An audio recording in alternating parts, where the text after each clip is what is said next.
मेरे प्यारे बच्चे कैसे हैं आप। आज के इस वीडियो में मैं आपको बताने वाला हूँ मेरे प्यारे बच्चे, मेरे प्यारे भाई बहनों, मेरे प्यारे गुड्डी गुड़िया सब, संपूर्ण संख्या क्या हुआ, परफेक्ट नंबर क्या होते हैं, विशिष्ट पूर्णांक स्पेशल नंबर क्या होते हैं और मूल संख्या ओरिजिनल नंबर क्या होते हैं। इससे पहले की क्लास में हम लोग बहुत सारे संख्या के बारे में पढ़ चुके हैं। यदि मैं एग्जाम्पल देना चाहूँ तो कैसे दे सकते हैं। प्राकृत संख्या क्या होते हैं, पूर्ण संख्या क्या होते हैं, पूर्णांक संख्या क्या होते हैं, धनात्मक पूर्णांक क्या होते हैं, ऋणात्मक पूर्णांक क्या होते हैं, शून्य पूर्णांक क्या होते हैं, सम संख्या क्या होते हैं, विषम संख्या क्या होते हैं। कुछ आ रहा है समझ में। भाज्य संख्या क्या होते हैं, यौगिक संख्या क्या होते हैं, रूढ़ संख्या क्या होते हैं, अभाज्य संख्या क्या होते हैं, अभाज्य संख्या क्या होते हैं, द्वि अभाज्य संख्या क्या होते हैं, परिमेय संख्या क्या होते हैं, अपरिमेय संख्या क्या होते हैं, वास्तविक संख्या क्या होते हैं, अवास्तविक संख्या क्या होते हैं। ये सारी संख्या के बारे में विस्तार से मैंने जानकारी प्राप्त की है। नंबर सिस्टम को पूरा पढ़ा रखा है। उसके प्लेलिस्ट में जाइए और एक एक पूरी लेक्चर को आप देखिएगा तो एक भी नंबर सिस्टम से आपको एग्जाम में मार्क्स नहीं छूटने वाला है। नंबर सिस्टम के प्लेलिस्ट आपको मिल जाएंगे, ठीक है। वास्तविक संख्या real number chapter, first number chapter हम लोग पढ़ रहे हैं क्लास 10वीं का, ठीक है। इसके अलावा कोई दिक्कत हो तो आप लोग बताइएगा। आइए, संपूर्ण संख्या मतलब कि परफेक्ट नंबर, एकदम परफेक्ट होना चाहिए। परफेक्ट मतलब समझ सकते हैं, डेट मीन्स वैसा संख्या जिसका फैक्टर निकाले। फैक्टर का मतलब गुणनखंड, गुणनखंड का मतलब अपवर्तक। क्या चीज? गुणनखंड का मतलब क्या बता दिया? अपवर्तक। जैसे जो संख्या हो और वह कौन कौन सी संख्या को टेबल से मिलने के बाद बनता हो। जैसे कि मैं आपको बताऊं कि 6 का गुणनखंड क्या है, फैक्टर ऑफ 6, 6 का अपवर्तक क्या होता है। तो आपको दिमाग लगाना पड़ेगा कि 6 कौन कौन से पहाड़ा से मिलकर बनता है, छोटी छोटी पहाड़ा से मिलकर बनता है। तो आप बोलेंगे सर 6 एक का भी पहाड़ा में आता है, 1 छक 6, 2 के भी पहाड़ा में आता है, 2 तिहाई 6, 3 के पहाड़ा में आता है, 3 दूना 6। आप बोलेंगे 6 के पहाड़ा में भी 6 आता है, 6 कम 6। सुनिए, शुरू 1 से होना चाहिए और अंत जो संख्या होगा वहीं पर जाके अंत होना चाहिए।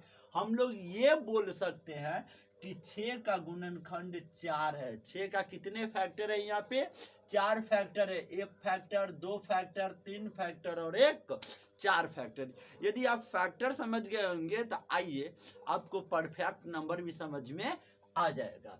वैसा संख्या जिसके सभी गुणनखंड का योग, जितना भी फैक्टर निकलेगा सबको आपको ऐड कर देना है।